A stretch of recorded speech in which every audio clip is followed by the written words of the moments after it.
This is the Startup Social Podcast, your inside look at the Austin startup world. We get real with local founders and business owners who share their toughest challenges and biggest wins. All right, this is Daniel Griggs with Startup Social Podcast and TV. Today we have Amber Gray. Let me read out this bio real quick. Good, I went to school. Y'all kids stay in school. You don't want to be illiterate. You want to be able to read on it. If you have a podcast, you want to be able to read. Amber Gray is the founder and CEO of Trusty, a virtual assistant services company based in Austin, Texas. Amber took the leap into entrepreneurship in 2015, leaving her full-time job in marketing, armed only with a vision to help ambitious people succeed and craft the lifestyle they want. Today, Amber manages an entirely remote team of marketing professionals, administrative assistants, and web developers all across the nation. In 2019, Trusty saw 88% year-over-year growth rate and continues to expand rapidly. Her nearly all-female team of driven virtual assistants are defying norms and making waves in the business world. One thing I will tell you is that is true. I've used and I continue to use virtual assistants from Trusty, and I have not came across one bad person. I'm not exaggerating that just because we're on a podcast and we're on camera. I wouldn't say it if it wasn't true. I just wouldn't even say anything at all. So that is true. So Amber, thanks a lot for coming on the show. No, so absolutely. First, we like to get some personal background. Okay. Where are you from? Where you moved to? Where you been? Let's see. Well, so I'm from I'll say San Angelo, Texas, because I moved a lot as a kid. Llano/San Angelo, Texas. So we'll just say small town Texas. All right. Before any kind of business related anything, I was a pharmacy tech for 11 years, which is kind of, it's just a weird career path for me to go from pharmacy to startup life in the marketing field. I don't even know how, honestly, that was just God, I guess. How did you get into pharmacy? Yeah. My mom cut the pharmacist's hair. So, yeah, I was in high school still. And so they needed a cashier, and he just told her, hey, I need somebody to help run the register. And it just worked out. Started doing that. And then the pharmacy tech that was working there left. So took her spot, did that. I moved around to different pharmacies for a while, worked in that hospital setting, did that for 11 years. And then was getting pretty burned out because I never went to college, and having no degree and no real experience in pharmacy didn't leave a lot of doors open. So my friend that was a web developer asked me to project manage for her. That's how all this how you got started. Into that? Yeah. So when did you leave San Angelo or Llano? Whichever one. Yeah. Well, I was 28, I think, when I moved to Fort Worth first, and worked. I was still doing pharmacy there, but then came to Austin 10 years ago now. So 2009. And I worked about another year in pharmacy here at Seton. The pharmacy, that's what brought you to Austin? No, I came to Austin because my family lives in the area. So like Hutto and close to the family. Yeah, exactly.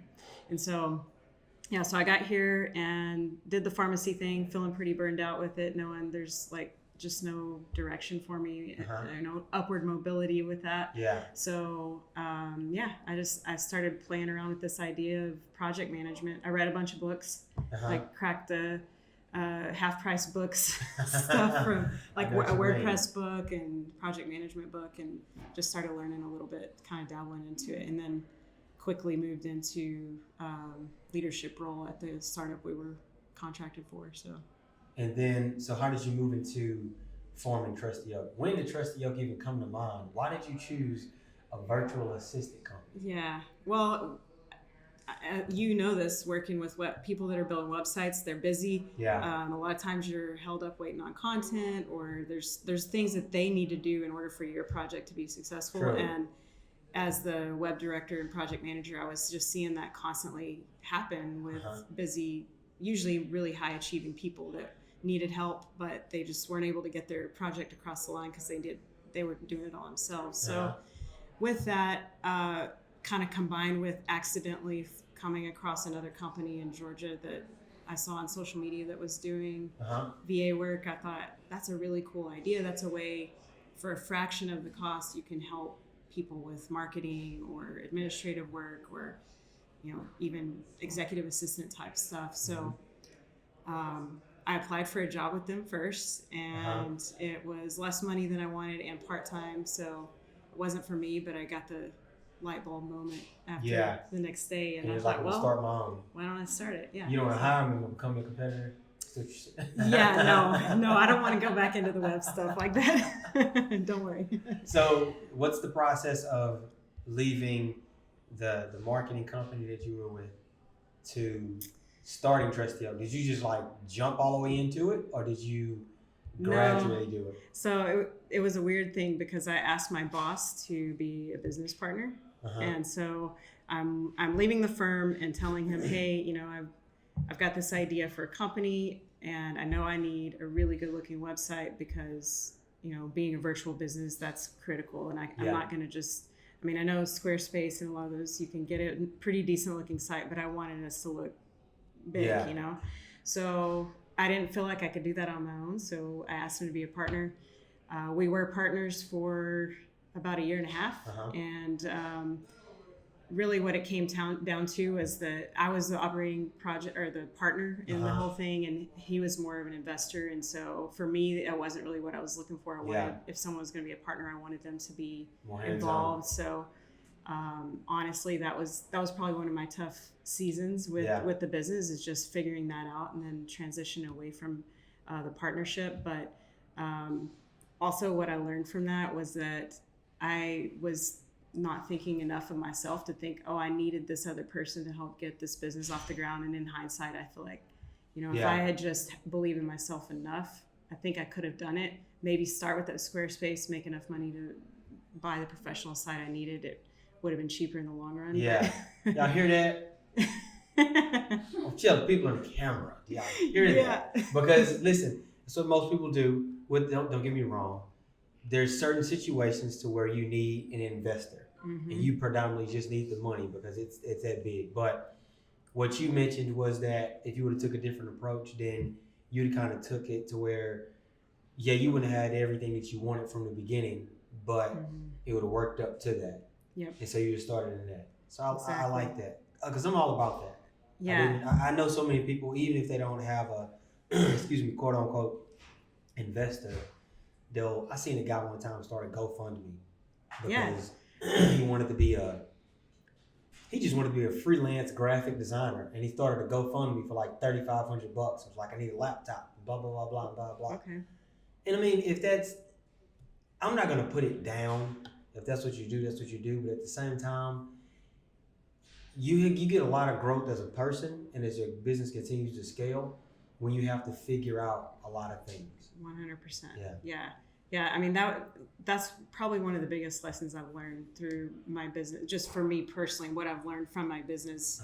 But as a leader and as a person, I realized that I was, I just wasn't thinking enough of myself, and I realized like I could have done this if I'd have just jumped for it and done it that way instead of this other way where I thought I had to have a hand. So what made you hesitate? Why do you feel like you didn't have enough confidence in yourself, or did you think it was just the route that you needed to go? Because some people look at it like, this is typical, I need an investor. What was kind of going through your mind? I think it was partly because I definitely didn't know how to build a website. I'd never tried doing any, I don't know code or design or anything like that. So I knew I couldn't do that. And I wanted a professional look that I felt like I needed someone that had the experience in design and branding, and I don't regret that I did get those things. It's just the method in which I did get them, because I think that has been important, because I know some of our business that's come to us, they've said things about like, hey, your website looks really good, and I think it makes us look like I love the branding. We're professional and not just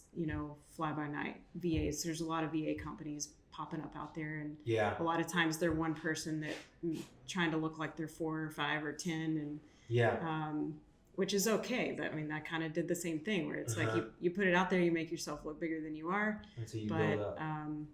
So I'm happy with the way it all turned out. But, and a lot of them are trash. I'll just be honest with you. Yeah. A lot of VRs are trash. You're just gonna be. It's a transparent show, so I'm gonna be honest. a lot of VA companies are trash, meaning I don't really know their infrastructure, but the actual results and the things that you get from them is not on point. The people are the biggest things with VAs. 100%. Yeah, I actually just referred you to somebody Thank you. yesterday. Now that I think about it, I'm gonna have to give it to you in my network. But I easily get sidetracked. Anyways, so you start now. Now it's branched off towards only Amber, and now you're trying to build this thing up. Yeah. What are some of the things that you did to try to build it up to?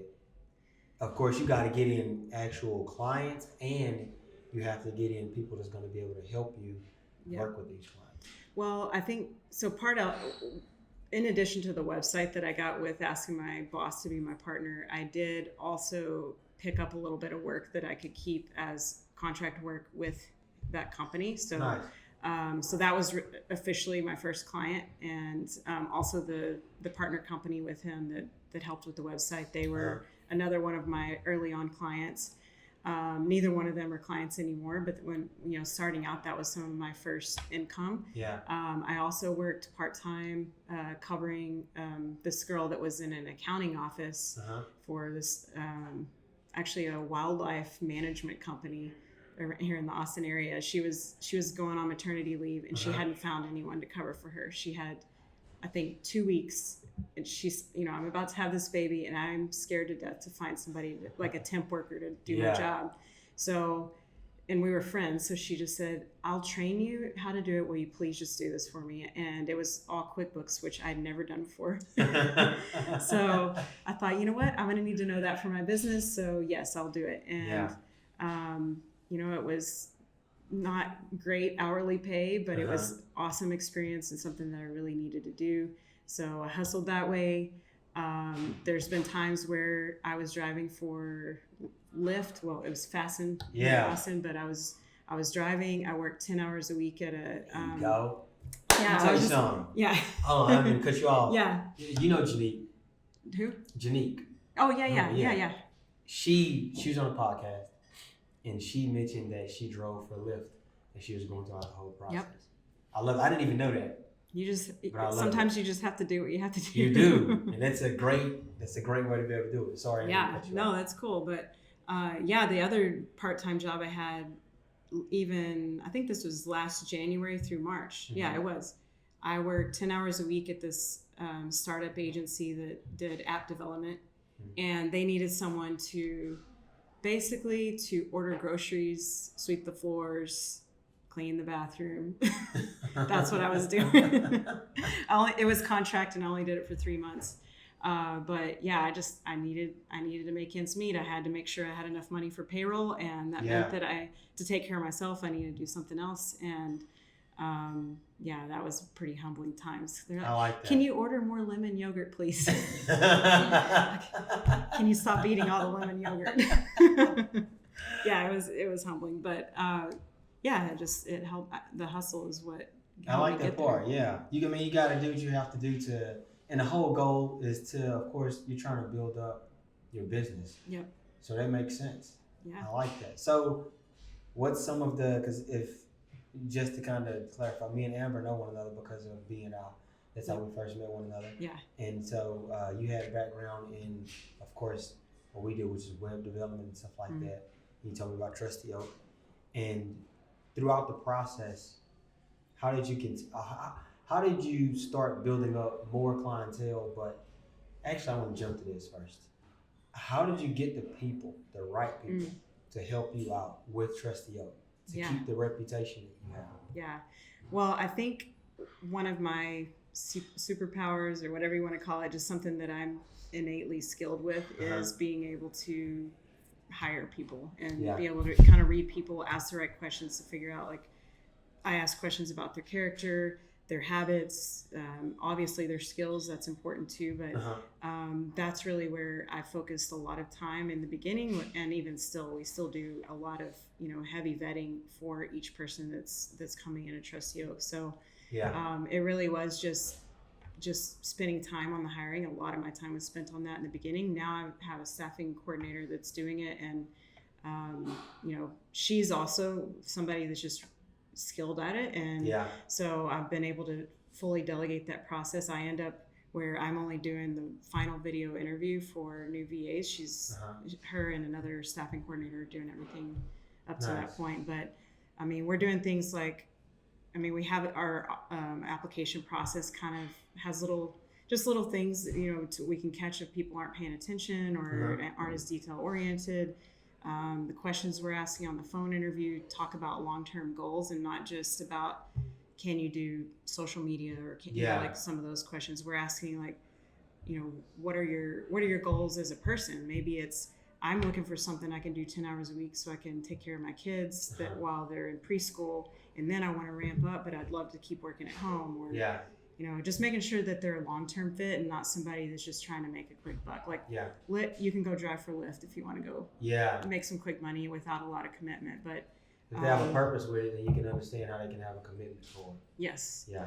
And then the second half of that is creating an environment where people can collaborate and start to help each other, because, and this is weird with, I mean, it's hard to create an environment when you're talking about a remote team. Yeah. So honestly, I mean, Slack is where that is happening initially, but we're spilling it out into other places. So I've created just a place for people to help each other and talk to each other, get to know each other.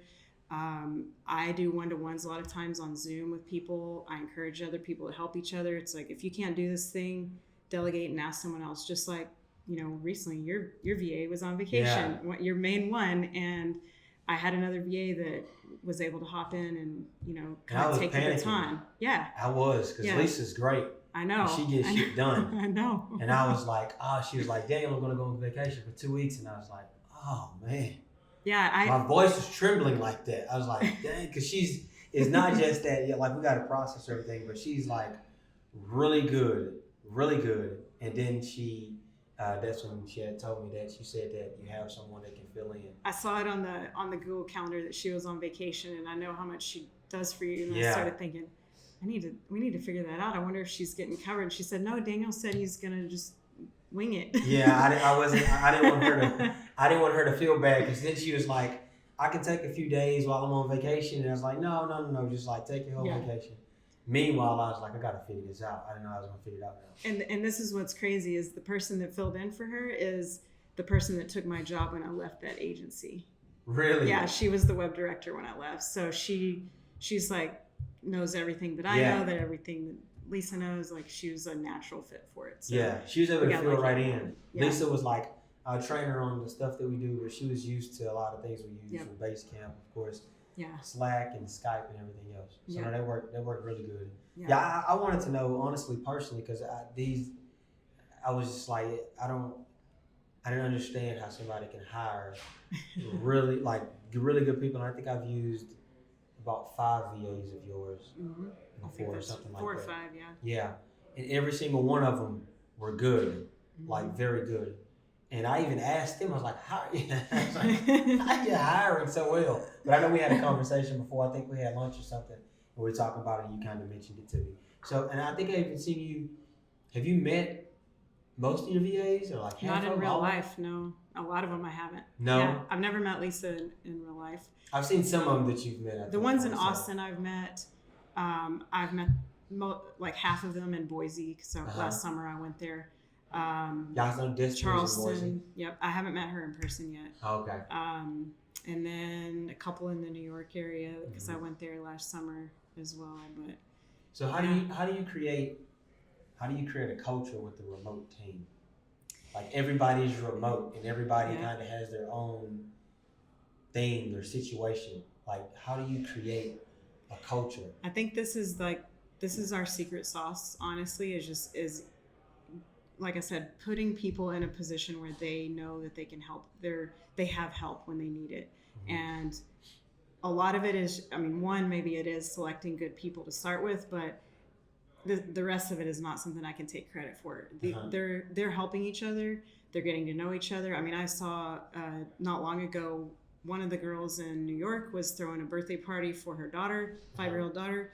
And one of the VAs in Charleston that's never met that other person was helping make decorations for the kid's birthday and sent them to her. So they're like, I mean, people are becoming friends, even though they're not in the same location, but it's because, someone says, hey, I need some help. My client needs this today. Can somebody help me? And then there's someone else going, yeah, I have some time. What do you need? Private it's message really me. good. And so because everyone's helping each other, that's really what I think makes people like being a part of Trusty Oak. Even people that are not working very many hours at a time, they don't want to. They're like, I don't even need the money. Some of them, I don't even need the money. I just really love being a part of what we're doing. And so, I mean, as far as keeping that culture, it's keeping feedback open. I'm really transparent if something's wrong, or even with the way I'm changing things. I mean, our business is growing fast. I'm always saying, okay, we're changing our prices, or we're changing this process, or we're doing things different all the time. And I'm just really honest about it. I tell people what's going on. We hit our goal for revenue this month. We didn't hit it. And I think at the end of the day, people just want to be a part of something bigger. And so hopefully that's what I'm doing, is just giving them a chance to understand how they affect the bigger picture, and not just, answering emails and scheduling it's not like appointments. one individual person and you feel like you're working by yourself. You got a community. Yep. And they're not cheap. I'm gonna be honest with you, they're not cheap. But there is a lot of value in it. Trust me, I wouldn't pay if every single person that I had wasn't good. Yeah. So remember that. You pay for, what is it? You pay for what you get, something like that? Yeah. I mean, somebody can correct me if I said it wrong. But I have a question. Go ahead. Yeah. Can you talk to I'm really interested in the future of this field, and how it relates to just automation and just things being, Feeling like they're trying to take robots to be virtual assistants. I don't want to go that far. But I do feel like this is the future. Robots gonna take care of it. Where do you feel we are at in time and place that you're in, and how businesses and entrepreneurs can fit into that way instead of going against it. Yeah. Because you can grow a business a lot. Just honestly, a huge part of the way I was able to grow my business before we start bringing more people in the house, it was virtual assistants. But majority of people, I always have huge visions. Majority of people, small businesses, every single one of them need a virtual assistant. Regardless of how much I have in house, I'll always need a VA for something. Yep. So I think the future of the industry is huge, because people need to be able to work with remote workers. Honestly, a lot of people don't have offices. A lot of people are doing the co-working thing. Yeah. Virtual is a lot easier, and it's fractional compared to hiring someone. Okay, I need an executive assistant. I'm assuming to keep someone, I need to at least commit to 20 hours a week, or you can't really say, I want you to work 2 hours a week. You're having to tell someone, okay, I'll get you for 20 hours a week, and then you're spending all this money that is probably not 100% productive. So like you talk about, it's not being that cheap, but the fact is we're not tracking time for, to be available to you for 8 hours a day. Yeah. We're tracking time to get things done, and it might only take 45 minutes for something, so that's all you're paying for. So I think also there's a lot of talent out there in the freelance community.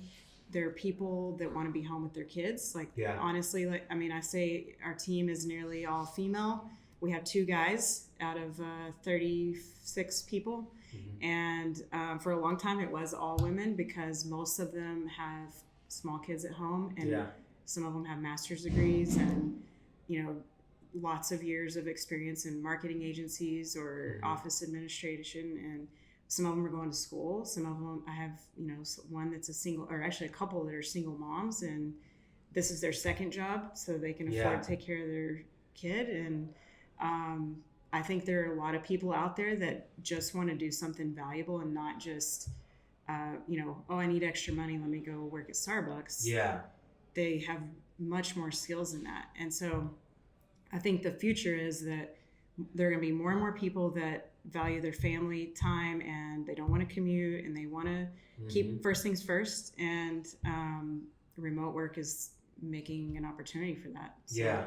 That's huge, on both ends. And then on top of that, I don't know how it goes with a lot of other VAs, but with Trusty Oak, like every single person that I have, the specific needs that I needed, there's like bios on the websites for those. Yeah. Like Kim, like things that we set up with. Even before I was using HubSpot, I was doing stuff like on Google Docs and writing down leads. Yes. And they helped, like you helped set all of that up. So it was more than just, hey, I need this done. But it was like, hey, you should do this so that it's structured this way. Yeah. Well, and to answer his question about automation, that is part of it too. And actually next year especially, we're going to be focusing more on coming up with package services where we can help people like suggest software for solutions like that. Like, okay, you need a CRM, stop using that spreadsheet to keep up with all your contacts. Yeah. Don't make manual invoices. Instead, you should be at least using QuickBooks or some of these other apps out there tracking expenses. Is this stuff that y'all had on my spot? You doing that? I was. Yeah. Well, I mean, that's the thing. A lot of our clients they're just not working as efficiently as they could. And so part of what we're doing, even in our proposal now, we've got a section that's software recommended and kind of our base level recommendation. We're recommending Trello for project management because if you're working with another person, you need some kind of platform to be able to share. You can't do it all on email or Slack. Like you can't just delegate things on Slack. It gets lost in the mix. So having a system, Loom for videos, screen recording, and training because people assume they need to sit down on Zoom and walk someone through how to do something, but you don't have to do that. You can narrate, record. I love using Loom. Yeah. So did you introduce me to that? Probably. Yeah, more than likely. I'm a pretty big advocate. And we use Loom a lot. Yeah. A whole lot. It works really well. Yeah. So there's a lot of stuff that you did with skills. I mean, we customize it all. And actually, I was thinking about another client of ours recently that she's still pretty new with us, but she hired us just to help with, she's a career consultant and she helps people with their resumes and also connects with recruiters and things like that. And she hired us just to help with a process she had already defined on LinkedIn with connecting with people that are looking for jobs. And we started doing that to the point that we were able to help her reach her revenue goal, actually exceed, like have her highest ever month in her whole career just after spending 1 month working with the VA and delegating part of that work. Yeah. And then she started talking to us about adding on other services, bookkeeping, help with their CRM, help with automation. I mean, it just like once you kind of get a taste of some support, then you start thinking of different things. And I do this, I mean, I take my own medicine. Yeah. And I mean, even for, before this interview, she asked me for a bio and I asked someone else to write it. Tomorrow I'm meeting with the publicist and there was a questionnaire and I had someone else fill that out for me. So it's just, I mean, the key though is developing a relationship. And something I read in a book recently was about how delegation is not a switch, it's a throttle. Yeah. And so you have to work your way up to it and you start with building trust with something small. And as you develop that relationship and trust and know they're competent and reliable, then give them something else and keep going and just keep expanding it. So the good thing about VA is that you can do that slowly like that versus if it's an employee that you have to have the job role defined because they're going to be unhappy if they come in and you're suddenly throwing a new responsibility on their plate. They're like, hey, I didn't. So that's something for me. I got excited. when I first, I don't know who it was I used first as a VA. Jessica. Yeah. I didn't really know how to delegate her stuff. Mm-hmm. I didn't know how much I could give. I would say I don't know how much I could give, how little I can give, but honestly, I was used to having to do it so much myself. And then the more the relationship built, she was like, well, I can do that. Yeah. Well, I can do that. And at first I was thinking, can she really do this or she's just saying she can do it? But then I started passing it off and she was knocking it out and doing it. And then I was like, man, I need to hire so-and-so. And she's like, well, I can help you with that. And if they can't, then they say, someone else on our team. Which she's done before. I forgot what it was for. She was like, she said, let me ask Amber, let me ask so-and-so about this person that can handle this. So it did. It helped out a ton. Like the VAs literally helped ATX build up to what it is now. It was a tough process in regards to, I won't say trusting. It was more of like, removing myself from everything that was going on. I guess it was trusting, but trusting for me to be like, okay, I can give this to you. Yeah. You can't do it all, and you're not going to be able to do it all. So I was able to pass it off. That's really good feedback, because we're getting a lot of clients that are struggling with the beginning. That we do a trial in the beginning because we aren't sure if they're going to be able to let it go, and it is hard for people to, especially if they've been in the one person in their business trying to. When you know you're supposed to let it go, it's hard to let it go. And that's the thing why it makes sense to build trust and let them see parts of your business, even if you're not actually delegating something. Just let them understand some of your processes, because then they can make recommendations for a better flow. We work with so many different types of clients and industries. We might have learned something that we could apply to your business, and unless you let us see behind the curtain a little bit, we're not going to be able to make recommendations. So that's really the key, is like letting people see it, extend some trust to get a task here and there, and when you see competence, then open up another thing and just take it slow. One thing it did was that it actually set a standard too. The standard I expect from people when they work with us, it was like it's largely based off of the first everybody I work with Trusty Oak, not anyone else. Like the VAs I work with Trusty Oak, it's like this is kind of what I expect with anyone that comes on, like even outside of Trusty Oak, anyone we hire on internally. But Jessica was good at that. Like all of the hiring that we've ever done, she was the one that did it, put it on Indeed, doing a phone interview, and I was like, man, she's getting some good people. I'm an energy person. I can get good energy for somebody, but the process of like what the application needs to say, etc., I could generally just say, hey, I want X, Y, and Z. And she can go out and she can put it together. Yeah. So we can talk about Trusty Oak all day, which we're gonna come around that. Yeah. But on Amber, which we like to get from everybody when they come on the show, some ups and downs or biggest challenges in business. Yeah. Well, I talked about a little bit of already with the just having to hustle to pay my own bills. Yeah. And do things outside of Trusty Oak. Honestly, there were times when I was doing, driving for Fasten and just really trying to make ends meet, had finished off with the partnership. I felt really scared, honestly. I wasn't sure if I could do it because I wasn't really making enough to live. Yeah. And a business is only successful if the owner is able to live on it. Yeah. So I did hit a point where I thought, maybe I can't do this. Like I felt really there was a time when I felt super discouraged about it. And honestly, I had a really vulnerable conversation over lunch one day with guy that's now my business insurance guy, but we met at a networking event and kind of friends for a while before we started working together, and now we're really good friends. But I just kind of broke down and told him what I was going through and how I didn't know if I could do it without this partner, and just all these different things. Just kind of put it all out there, and he encouraged me, and I don't know, I just kept pushing a day at a time, and finally working extra jobs and doing what I had to do, I found enough income to be able to make it work, and then I got over that hump, and now all my time and energy goes into Trusty Oak, and it's beneficial, and I'm feeling good and hopeful and all that stuff. And you need that though regularly. Like even I think the last time we typically meet like once or twice a year, I would say. Yeah. We'll have lunch and chat.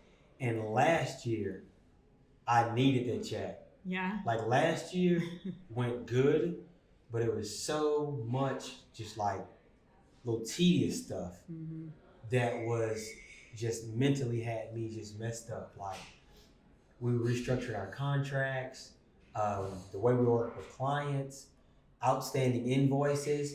I changed up the entire way that we do invoices with clients, and it was really because when we was talking, we had a conversation. Cool. You didn't even realize it, and I was just like, man, I didn't even want to. This not you. Yeah. I didn't even want to go to the lunch.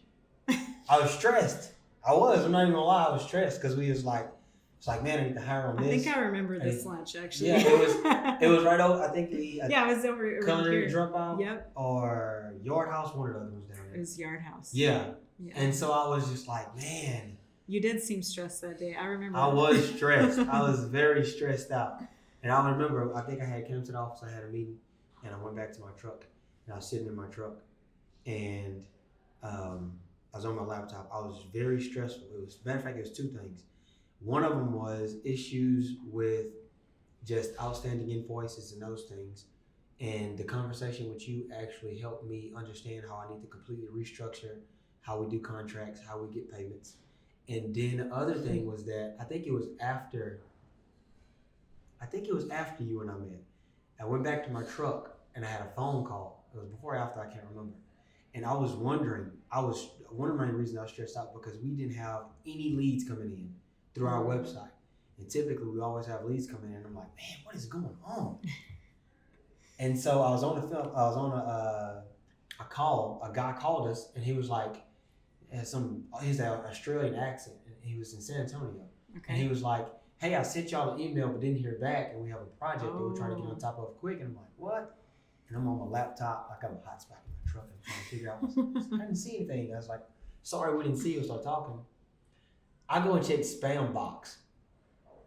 And you had all these leads. We had 3 months of leads in a spam box. And I was like, oh my God. I was like, man, what the hell is going on? So I went to the lunch. That's the reason I really didn't want to go to the lunch, because I want to start calling them. But I went to the lunch anyways, which was well needed. It was very well needed because it was a huge relief for everything that I changed. I went home. I drove home on the way home driving, and when I got there, I called every single one of them from 3 months ago. Nice. And then I told Kim, I was like, Kim, there's like 20 something leads in spam box. And so she helped me out, which is Kim is one of your VAs. She helped me out and was like emailing them, and I called every single one of them, all of them. Nice. And a lot of them became clients. Well, that's good. Yeah. I'm glad you've. Yeah, it was. It was a very end of year last year was very stressful. And I say this because we're in year 5 right now, and like I say, don't get me wrong, we still did really good in regards to the revenue made within the company. Like every single year it increases. But there's problems and there's issues within the company that's just like, it stresses you out. You know what I mean? Like I was telling someone the other day about just every business is different, but particularly in web design and mobile apps and doing stuff like that, it's a project basis. So we had to really change up. I won't say change up, but add things that will be more of like a cash flow. Mm-hmm. But then at the same time, when it's project basis and you're not getting payments on time, and you got $100,000 in invoices and stuff, you know what I mean? Oh yeah, it changes things up. Which you changed up your model. Mm-hmm. Why did you change up your model? The same reason. I'm working with my accountant, who's much more than an accountant. She's I don't know if you've heard of Profit First. Yeah. So she helped me with getting that process in place is one thing, but that methodology of managing your cash flow helps you kind of identify when your business is not generating enough to do what you're actually trying to do. So it flips it all on its head, and it sort of sends signals when things aren't working. Whereas the other way, you just keep swimming. Yeah. With this, it's really clear whenever something's not working, and you can address it. So that was how it all kind of originally started. Mm-hmm. Also listened to a book called The Automatic Customer that another client recommended, and it's about the subscription model. Yeah. And so I had originally had that idea when I first started Trusty Oak, but I couldn't figure out how to really make it happen in real life. And so I ditched it and was where we were just doing these we had way too many package offers for hourly plans. And so with this, we switched it. Now I've got automatic payments. I can look ahead and see, X number of, subscriptions coming through this month. So I have an idea of money coming in and exactly when, even when I don't know what my new business funnel is going to look like. So it's been a lot less stressful. Just like I changed the model so that I could have future income. I don't have any plans to sell Trusty Oak, but that's also something that, what I learned in that book is if you want to make your business more valuable, you need to be able to show future income. Yeah. So that's, it just seemed like a good business idea to be able to do that. Which is good to switch things up though. Like you gotta, And it takes, for me, it kind of took being in a situation to where it's just like, it's hurting my business a lot if I don't switch things up. But I wouldn't have, like, I thought about it, like about how I can switch up how we do invoices and et cetera. Yeah. But I couldn't really pinpoint it. Yeah. And then I had that conversation with you, which I really forgot even exactly what you said, but it was a light bulb. You may have told me exactly what to do. I think it was probably something along the lines of collecting payment before starting, or. So it was the monthly. Yeah. So typically we used to do like it's 50% up front. There's 2 other phases and it's 25 and 25. Okay. But then we switched it to 50% up front, and then if it's a 4-month project, there's a monthly payment for the remaining payment throughout those. So it's more of like predictable income. Right. So you're not waiting on one big bulk. I think on the other side of it too, it's better for your clients because they know exactly what they're going to spend, and it's not this big chunk that comes when maybe they're not exactly ready for it. I mean, our clients actually like the subscription because they know exactly what they need a budget for the month. Yeah. And we have an option where if you do need a little extra, as you know, you can add on extra time. But I do. I've been adding on extra more and more. Taking all my money, Amber. No, thank you. All right, so balance. How do you feel when it comes to balance with Trusty Oak and personal life? It feels pretty good, mostly because I work remotely. It's, I can keep my business going, and delegation. I mean, obviously that's what it's all about. But I've got people that can help me when I want to take a vacation. I do travel a lot. I was gone all of the month of June. I worked 2 weeks of that in the middle. The other 2 weeks I wasn't working really at all. I did some quick check-ins, and everybody's holding the fort down. Things happen, of course. It needs my decision, but it's really just about empowering people to make decisions on your behalf, so you don't have to be there as often. And because I know you mentioned something about you was doing like the one big email check a day or something like that. What is it called? Yeah, when I was on vacation, my process for that is to set it up where someone's checking my email. They're telling me, okay, these are the action items. Here's stuff that happened, but you don't need to do anything with it. And they can, I delegate the inbox, they can read them without it marking them as read. So I can go back and still have my, kind of pass through and not miss anything. But just having someone to say, hey, there's something in here you need to pay attention to, or everything looks good, enjoy your day. You should be like a delegated, I don't even know how to put the word, but you should be the queen of delegation. Well, I'm working on it. That is really what I want to start doing more of in 2020 is actually doing more consulting services on that and helping people. And I don't know if I've even had the idea of maybe even going to people's office and see their day-to-day and kind of, just make recommendations for areas they can delegate or automate, because it is a combination of that. We talked about that earlier. It's just there are tools that do a lot of the things you need. Yeah. So employ those tools and then add a VA for everything else. You should have a delegation event for small business owners. Conference. Yeah. You bring them in and teach them how to delegate. Yeah. Workshop, something. Yeah. I go because I still have, I do it good now, but I still have trouble with it. So I'll add that to the list. Yeah.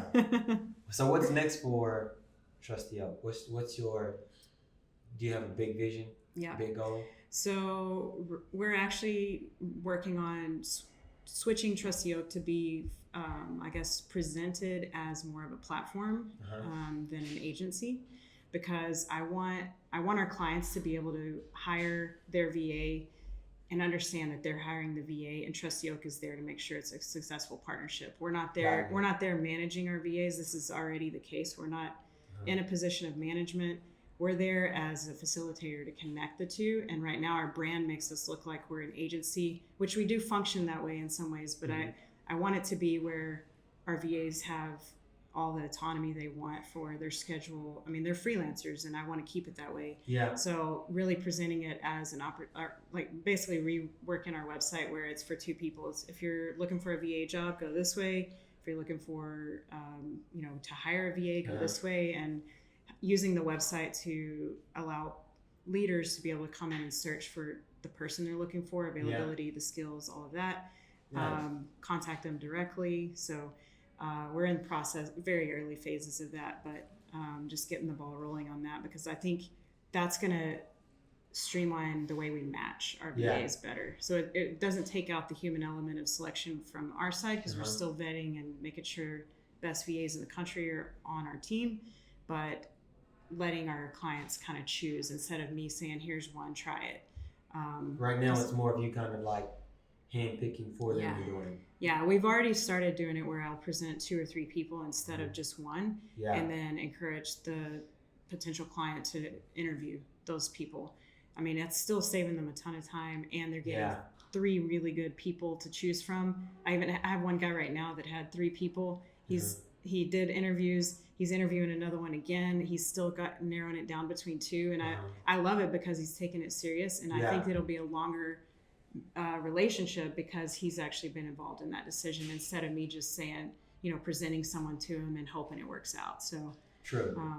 That's kind of the bigger, that's where we're going in terms of getting bigger. It's going to allow us to grow faster. Just keep going. I like that. Although you can just, I don't need options.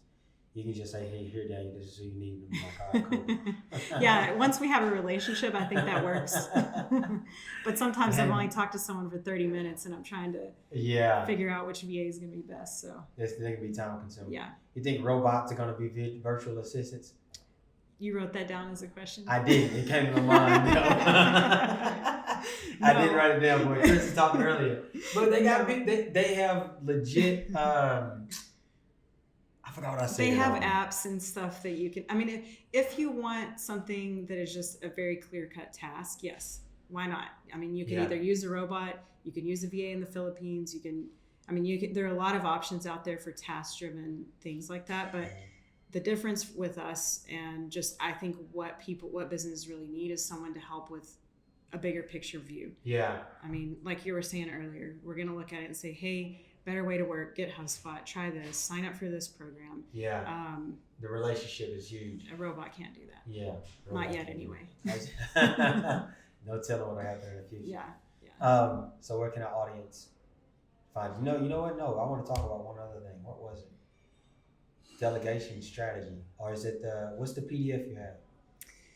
Yeah, there's a workbook it's a guide to creating a delegation strategy. So it's essentially what that book is meant to do is to help people on their own kind of identify what tasks they could hand off. So it's a process of making lists of the things that you personally definitely have to do, and then another list of things that are keeping you from those things, and just kind of visually dividing it out, and then handing off, like I was saying earlier, small tasks to build trust first and then grow into more project-based or bigger things. Is it the Take Back Your Day with Smart Delegation? Yeah. Is that the one? Yeah.